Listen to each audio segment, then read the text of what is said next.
Tapi ternyata kandang saya di Madura kebobolan sendiri.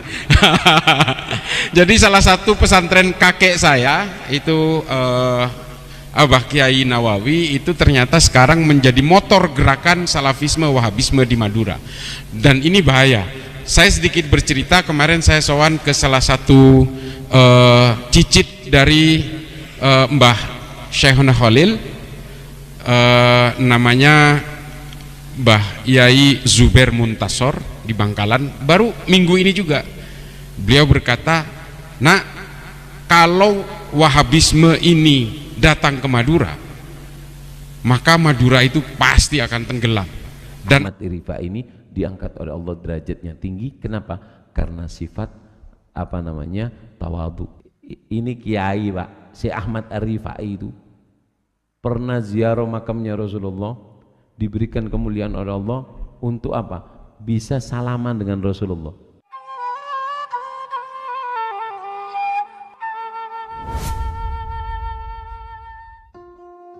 Tiga aulia yang diangkat derajatnya oleh Allah karena tawadhu'nya, tidak memandang dirinya sebagai orang mulia. Tiga wali. Yang pertama adalah Al-Habib Abdullah Al-Idrus bin Abu Bakar As-Sakran. Ini yang pertama. Habib Abdullah Al-Idrus tidur di tempat sampah 3 tahun. Tidur di tempat sampah, Pak. 3 tahun tidur di tempat sampah. Ada tempat sampah kayak gini-gini nih, tempat tidur di situ. Dilihat orang ya kayak orang gila gitu. Tapi wali besar, Sultanul Malak, ratunya wali di zamannya, punya anak keramatnya lebih besar lagi. Habib Abu Bakar Al-Adni pernah ngujankan susu. Artinya apa? Karena dia merendahkan dirinya, nggak ngelihat nafsunya, maka diangkat oleh Allah derajatnya. 3 wali. Yang pertama Habib Abdullah Al-Idrus, yang kedua Sayyidina Syekh Abi Bakar bin Salim, Al-Habib Abu Bakar bin Salim. Jalan, Pak, wali besar, jalan kayak dari sini mungkin ke Pajarakan, dari sini ke Pajarakan jalan kaki.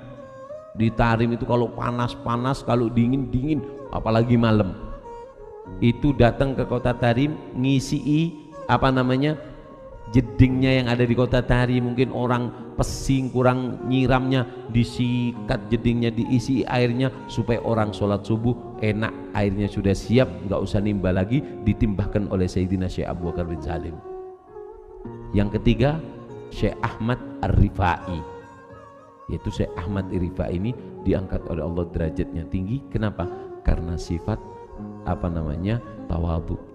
Ini kiai, Pak, Syekh Ahmad Ar-Rifai itu pernah ziarah makamnya Rasulullah, diberikan kemuliaan oleh Allah untuk apa? Bisa salaman dengan Rasulullah.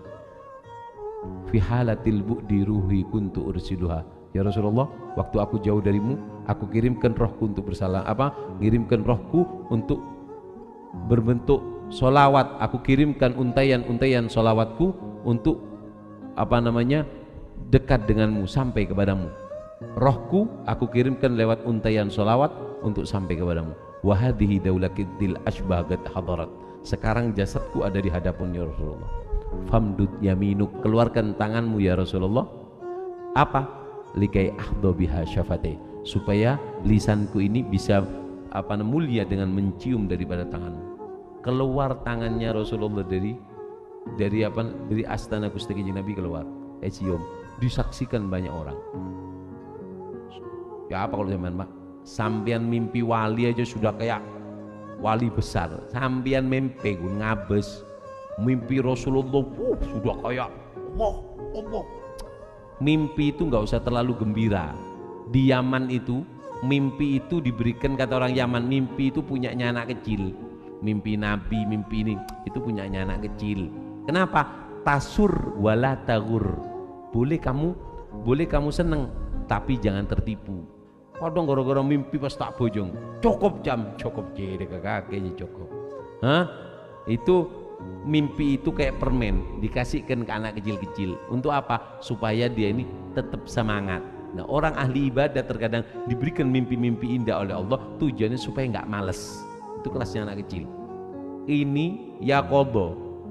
Apa sih Ahmad Arifai ngomong, tutup pintu masjid semua, dibuka satu pintu. Aku nggak ridho kalian keluar dari masjid kecuali kalian menginjakkan kaki kalian di pipiku, kepalaku, nginjek baru keluar, nginjek baru keluar. Kalau nggak aku izin kalian keluar. Takut, Pak. Kenapa? Tawadhu. Dengan orang tawadhu merendah diri hina? Tidak. Kalau kita merendah diri karena Allah, kita akan semakin tinggi. 3 ini. Al-Habib Abdullah Al-Idrus, Syekh Abu Bakar bin Salim, Syekh Ahmad Arifai diangkat derajatnya karena tawadhunya.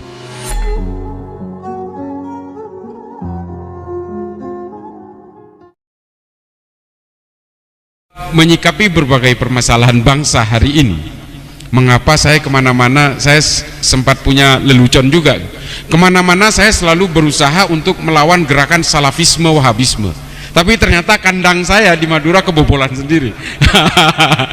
Jadi salah satu pesantren kakek saya itu Abah Kiai Nawawi itu ternyata sekarang menjadi motor gerakan salafisme wahabisme di Madura, dan ini bahaya.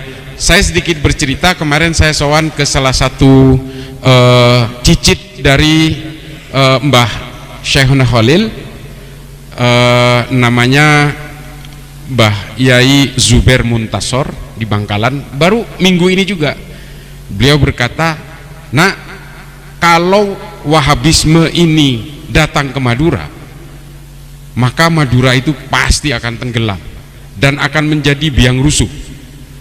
Ya, saya dalam hati, nggak ada Wahabi aja orang Madura ini selalu bikin rusuh kalau berkenalan dengan soal-soal politik. Karena sekarang yang paling membelah-belah orang NU di Madura itu adalah persoalan orientasi politik. Makanya Mbah Yai Ma'ruf Amin pernah juga dipersekusi. Rumahnya Pak Mahfud juga pernah dipersekusi. Ini padahal semuanya orang NU. Tapi kemudian orientasi politiklah yang membelah semua itu dan berusaha mencabik-cabik kita hari ini, dan ditambah dengan akselerasi wahabisme di Madura sehingga betul-betul Madura terancam. Lalu Mbah Yai Zubair Muntasor bilang, kalau wahabisme ini kemudian berhasil menguasai Indonesia, maka semua orang Indonesia akan saling tikam satu sama lain, akan saling tikam satu sama lain, dan akan saling bermusuhan satu sama lain, karena memang kelompok ini adalah kelompok yang sudah terbiasa melakukan proses-proses hakimiyah dan takfiriyah. Saya akan buktikan secara historik bagaimana mereka ini kemudian terbentuk menjadi kelompok-kelompok penghakim kepada bukan hanya orang yang berbeda keimanan, tapi juga kepada orang-orang muslim sekalipun. Sesama muslim pun akan mereka kafirkan kalau mereka berbeda dengan dirinya. Akar-akar pemikiran ini memang berawal dari pemikiran-pemikiran awal yang menurut Syekh Ahmad bin Hanbal, pemikiran-pemikiran yang berusaha memisahkan orang karena perbedaan orientasi politik ini adalah berdasarkan pemikiran-pemikiran yang dibuat pada saat itu, yang disebut oleh Syekh Imam Ahmad bin Hanbal disebut sebagai bid'ah. Karena Nabi tidak melakukan konsep yang disebut dengan al-wala wal bara. Saya bertanggung jawab terhadap pemikiran ini, bahwa pemikiran inilah yang membuat seluruh umat Islam hari ini saling bermusuhan satu sama lain. Ini awalnya. Saya diserang gara-gara ini. Pemikiran-pemikiran Ibnu Taimiyah dalam kitabnya Majmu' al-Fatawa ini kemudian menjadi petaka setelah diakselerasi oleh Muhammad bin Abdul Wahab untuk kebutuhan-kebutuhan politik, supaya Ibnu Saud berkuasa di Arab Saudi. Ini nggak bisa dipungkiri. Sejarah, ini sejarah, dan semua kitab sejarah menulis ini, termasuk kitab-kitab sejarah, buku-buku sejarah yang menulis pergerakan politik Islam pada abad ke-19 hingga abad modern hari ini. Tidak bisa dipungkiri. Ajaran-ajaran Wahabisme ini digelorakan oleh Muhammad bin Abdul Wahab untuk menyokong gerakan-gerakan politik Ibnu Saud, untuk memerdekakan Arab Saudi dari cengkraman kekuasaan Kekaisaran Ottoman. Ini yang harus diakui. Mengapa kemudian kelompok Wahabi ini sangat memusuhi kelompok Habaib misalnya? Dzurriyyah kenabian ditolak oleh orang Wahabi. Kenapa? Karena musuh Ibnu Saud ini adalah seorang habaib dari kota Ha'il di Mekah. Ini yang kemudian digelorakan ajaran-ajaran ini seolah-olah ini adalah ajaran agama, padahal ini adalah kebutuhan-kebutuhan politik dari keluarga Ibnu Saud. Ini yang terjadi. Makanya mereka itu anti sekali dan mengharamkan kita menghormati para dzurriyyah Kanjeng Nabi, karena pesaing politiknya yang bernama Ibnu Rasyidin dari kota Ha'il itu adalah habaib yang kemudian mereka persekusi dan hingga akhirnya terusir hingga ke Yordania hari ini. Ini yang harus kita pahami. Ajaran-ajaran Wahabi ini semuanya berdasarkan kebutuhan-kebutuhan politik keluarga Ibnu Saud di Arab Saudi. Mengapa mereka mengharamkan demonstrasi dan unjuk rasa? Karena kerajaan Ibnu Saud sangat takut kepada gerakan-gerakan rakyat. Kenapa mereka mengharamkan musik? Karena dari musiklah kemudian kebangkitan-kebangkitan rakyat untuk melakukan perlawanan kepada keluarga kerajaan ini sangat besar potensinya. Dan mengapa mereka mengharamkan budaya-budaya lokal? Karena perkumpulan-perkumpulan budaya inilah yang akan menjadikan gerakan-gerakan perlawanan terhadap kekuatan politik keluarga Ibnu Saud dalam kerajaan Saudi. Ini yang harus dipahami oleh kita. Gerakan-gerakan maulid adalah perkumpulan-perkumpulan jamaah untuk memuliakan Nabi pun juga dilarang. Karena apa? Karena dari perkumpulan-perkumpulan jamaah inilah ditakutkan oleh mereka akan menimbulkan menjadi gerakan-gerakan perlawanan terhadap kerajaan. Ini harus kita pahami. Dan kemudian mereka juga merusak semua situs-situs kenabian. Karena apa? Karena mereka ingin mematahkan penghasilan Kekaisaran Ottoman dari orang-orang yang mau umroh dan haji. Bapak Ibu sekalian, ini saya langsung ngegas nih. Saya langsung ngegas. Dulu kakek buyut kita kalau naik haji itu bayarnya kepada kekuasaan Kekaisaran Ottoman, Pak. Lalu kekuasaan Kekaisaran Ottoman nyewa kapal Belanda supaya mengangkut jemaah haji kita dari sini. Kakek saya masih mengalami itu. Kapal Belanda yang dipakai tapi yang bayar Kekaisaran Ottoman. Kita bayarnya itu lewat syekh-syekh di Mekah. Dulu saya ingat kakek saya bayar hajinya itu ke namanya Syekh Hasan Al-Indragiri. Sekarang sudah tidak ada, sudah jadi perluasan masjid. Tinggalnya di Gararah. Sekarang Gararah itu udah nggak ada. Masjid-masjid termasuk Sip Amir, dulu maktab saya itu di Gararah. Waktu saya naik haji tahun 97. Ini ada istri saya di belakang. Nah, ini sudah nggak ada. Sekarang jadi perluasan masjid. Nah, dari sinilah kemudian kita bisa pahami mengapa mereka merusak situs-situs Nabi, tempat Nabi dilahirkan, situs-situs Nabi ketika masa kecil. Ini semua dihancurkan supaya apa? Lobang-lobang tempat Kekaisaran Ottoman untuk mendatangkan jamaah ini supaya tertutup. Makanya mereka musnahkan, Pak. Untungnya makam Kanjeng Nabi di Madinah itu berhasil diselamatkan. Salah satu yang menyelamatkan itu adalah Syekh Nawawi Al-Bantani di Mekah. Ini yang harus kita apresiasi. Kalau tidak, makam Nabi pun akan mereka hancurkan. Tujuannya apa? Tujuannya politik, supaya jalur-jalur penghasilan Kekaisaran Ottoman dan jalur-jalur politik Kekaisaran Ottoman untuk menopang ekonomi Kekaisaran Ottoman ini supaya habis di Mekah. Dan supaya apa? Supaya mereka bisa menguasai kota Mekah. Ini sejarahnya saja. Kalau hari ini Saudi berubah, itu lain cerita. Tapi semua ajaran salafisme, wahabisme ini semua dibuat untuk menyokong konstruksi-konstruksi politik kerajaan Ibnu Saud di Arab Saudi. Lalu mereka melakukan perampasan-perampasan. Mereka menghalalkan ghanimah-ghanimah, termasuk merampok makamnya Sayyidina Ali di Najaf, di Madinah bagian timur. Di Arab Saudi bagian timur. Dia rampas semua harta-harta orang pengikut Sayyidina Ali yang kemudian kita kenal sebagai Syiah ini, dan momentum ini dikenal sebagai the Sack of Karbala. Perampasan harta-harta di Karbala. Dirampas semua, diangkut untuk menjadi pembiayaan utama bagi kelompok-kelompok Ibnu Saud dalam menguasai Arab Saudi. Ini saya tidak membenci Ibnu Saud di sini, tapi saya hanya ingin membuktikan secara sejarah, secara historik, bahwa semua fatwa-fatwa dari ulama Saudi termasuk Abdullah bin Baz, Al-Utsaimin, Albani yang kemudian digelorakan oleh ustadz-ustadz Wahabi hari ini di Indonesia sebenarnya adalah gerakan-gerakan kebutuhan politik di Arab Saudi pada masa itu. sehingga kemudian Saudi menjadi Al-Mamlakah As-Saudiyah Al-Arabiyah seperti yang kita dengar hari ini.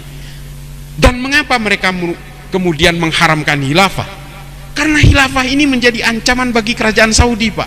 Padahal kedua-duanya kelompok pengusung khilafah dan kelompok Wahabi ini sama fahamnya, Wahabi semua. Ini harus kita pahami.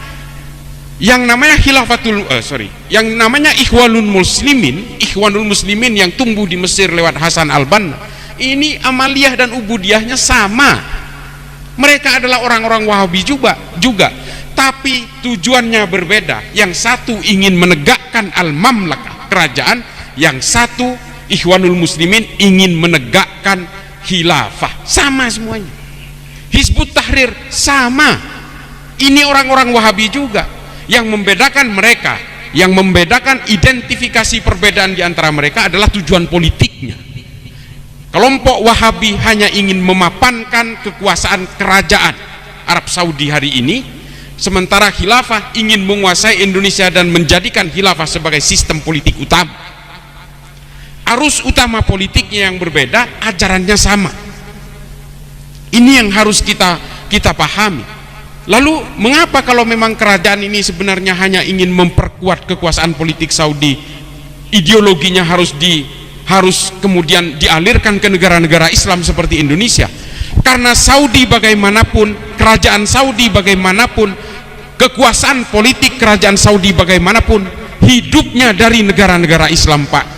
Karena mereka adalah pengelola dua kota suci. Kalau semua orang umat Islam di seluruh dunia sepakat misalnya bahwa pemerintahan kerajaan Arab Saudi harus diruntuhkan atas penguasaan dua kota suci Al-Haramain ini, selesai semua. Itulah mengapa Arab Saudi pada tahun 70 awal ketika dia punya uang lewat minyak, lewat oil booming itu, dia menggelontorkan uangnya untuk gerakan eksportasi Wahabisme internasional.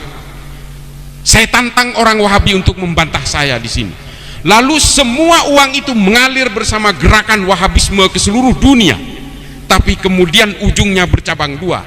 Yang satu terpecah dalam gerakan khilafah, yang satu menjadi gerakan Wahabisme internasional. Banyak, Pak, para politisi di sini yang sudah terpapar ini dari sejak tahun 70-an awal. Jangan bantah ini. Semua ormas banyak yang terlibat dalam gerakan ini, yang kemudian digelontorkan bersama uangnya lewat yayasan-yayasan seperti Al-Haramain. Ada sekolah Lipia di sini yang dibentuk oleh pemerintah Arab Saudi, dan ini yang menjadi epicentrum regenerasi Wahabisme di Indonesia. Nggak bisa dipungkiri. Meskipun tidak semua keluaran Lipia ini menjadi Wahabi, tidak semua, tapi hampir semuanya menjadi ideolog teroris di Indonesia hari ini. Ini yang harus kita pahami. Semuanya menjadi ideologi basis-basis kekerasan atas nama Islam di sini. Saya sebutkan satu. Aman Abdurrahman, ketua Jamaah Ansarud Daulah yang hari ini tervonis mati ada di Nusa Kambangan, lulusan Lipia. Banyak sekali. Bahrun Naim, banyak sekali. Habib Rizik Syihab, lulusan Lipia semua. Kalaupun dia tidak menjadi Wahabi, setidaknya dia menjadi frontal dan militansinya berlebih. Saya tidak ingin mempersekusi Habib Rizik sebagai dzurriyyah Nabi, tapi karena dia menggelorakan kekerasan dan mencaci maki orang lain, termasuk mencaci maki ulama-ulama NU, maka saya harus tolak. Sama seperti Densus yang menangkap hari ini. Sejak tahun 2000 Densus 88 menangkap 2000 orang teroris. Mengapa Densus menangkap ini? Banyak yang dituduh Densus ini hanya nangkap orang Islam. Kalau nangkap orang Islam jumlahnya ratusan juta, Pak, yang ditangkap. Tapi Densus menangkap orang ini bukan karena mereka Islam, tapi karena mereka masuk dalam jaringan terorisme. Kalau orang Islam yang seperti kita, yang biasa-biasa saja, yang moderat ini, nggak mungkin ditangkap, santai aja. Merokok,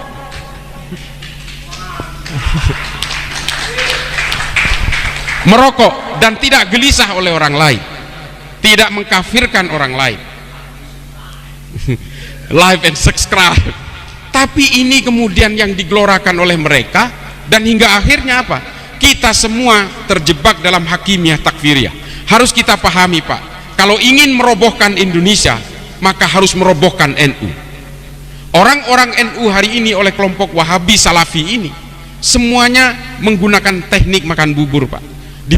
Dimakan dari pinggir baru di tengahnya. Dan hari ini orang-orang Nahdien kultural di berbagai kampung-kampung di desa-desa itulah yang dimakan oleh mereka. Di Madura, Pak, saya bayangin juga, kita bayangkan Madura itu kalau ditanya agamanya NO, Nahdlatul Ulama. Ini orang Madura, saking fanatiknya dan saking takzimnya kepada para ulama. Hari ini sudah masuk mereka, dan salah satu yang menjadi penyuaranya adalah kakek saya. Saya miris sekali, dan orang di kampung saya sudah dijahiliahkan semua. Konsep mereka itu memang adalah berusaha menjahiliahkan orang yang tidak sama dengan mereka, karena mereka merasa ajaran agamanya adalah yang paling otentik dengan ajaran Nabi. Ini klaim mereka. Nabi tidak pernah mengkafir-kafirkan, apalagi menjahiliahkan orang, sesama muslim terutama. Makanya konsep al-wala wal bara ini berusaha membangun monoloyalitas kepada orang yang sama dan membangun permusuhan dengan orang yang berbeda, kemudian diakselerasi oleh Muhammad bin Abdul Wahab di Najd, yang kemudian menjadi glorifikasi pemisahan-pemisahan orang yang berbeda orientasi politik. Hari ini sesama NU pun bisa saling bantai, Pak, hanya karena perbedaan politik 01, 02. Kita tidak bisa mungkiri itu. Coba bayangin hari ini orang NU saling berperang, terutama di Madura, hanya karena perbedaan orientasi politik. Ini racun.